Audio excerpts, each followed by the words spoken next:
to rejoice, Mom. I'm gonna make everybody see through my eyes. Sometimes I feel like Harry Potter, 'cause my mother's a wizard. She can walk on water in a blizzard across a dock. When I was a toddler, I must have thought I was a doggone otter in the river, walking across logs that I was probably told not to cross, crossly by my mom and probably double dared to cross by my dad, goading me on. Somehow I always knew that I was hardly in danger though, 'cause my mother's love was like a guardian angel. So my brother and I knew to come running out the thistle when she would put her fingers in her mouth and whistle. She always had the makings of a master business manager. They also call me master, but in fact I'm just an amateur. When I was a grad, all I had was peace and quiet, while she lived in a house where she had to police riots, with 3 little kids, grilled cheese on the griddle, fights to be settled, and a thesis in the middle. And somehow she still brought home the Dean's Medal. She still found peace like a Japanese riddle. So what is the sound of one hand clapping? It's the sound of her political detractors laughing. It's the sound of my dad trying to practice rapping. It's the sound of paradox, the definition of impossible. You need only consider it to get philosophical. Now raise your voice and get a little bit spiritual. Broke ministries pray for Joyce instead of a miracle. And I know her new staff is aware of inheriting the same inherent magic that was there in her parenting. Why else do you think all of Victoria was so afraid to cross the will of the Wallop warrior? But she has no real reason to fear quarrel, a powerful sorceress surrounded by mere mortals, and this creates a weird sort of conflict, a contradiction that refuses to resolve and confuses her competition. They're like, how can someone in such a strong position still remain the model of an honest politician? No one knows exactly how she does it. Those who recognize it in her proudly love it, while others doubt. Those cowards rebuff it. Moses told us, thou shalt not covet. But if you question me, the one exception should be, thou shalt covet thy neighbor's integrity.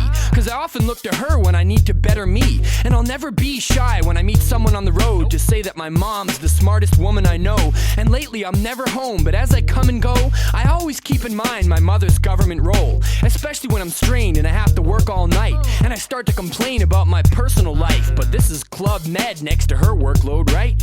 It keeps my introspective job in perspective. I've been ignored lots, but I've never been protested by angry mobs who are not interested in hearing how their taxpayer dollars have been invested, especially when the opposition's doctrine has been ingested like cough medicine since the last provincial election. So I'll say it slow and simple, like I'm Robert De Niro. My mother's my hero.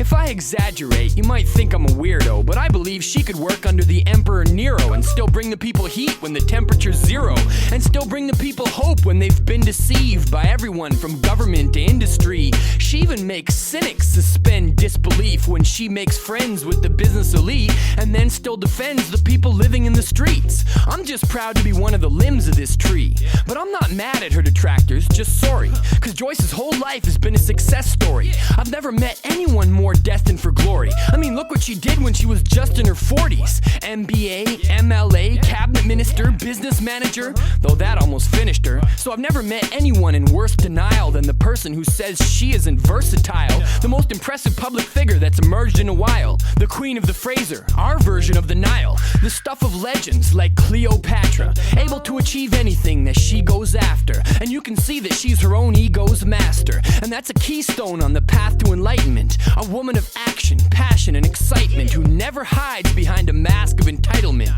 And this is vital in this civic assignment, in this critical time, in this political climate, when the liberal mind lives in a cynical environment.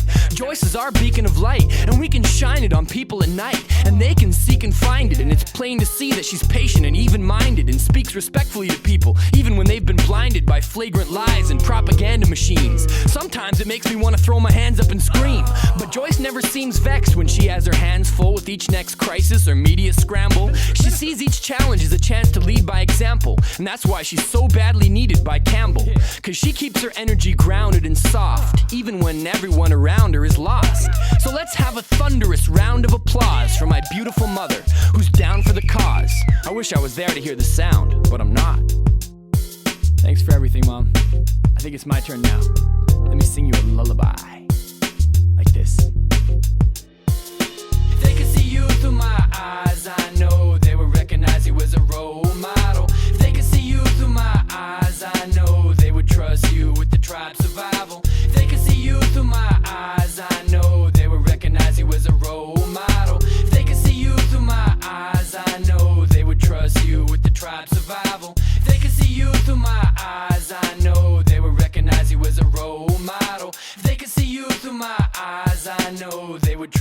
you with the tribe survival. If they could see you through my eyes, I know they would recognize you as a role model. If they could see you through my eyes, I know they would trust you with the tribe survival. If they could see you through my eyes, I know they would recognize you as a role model. If they could see you through my eyes, I know they would trust you with the tribe survival. If they could see you through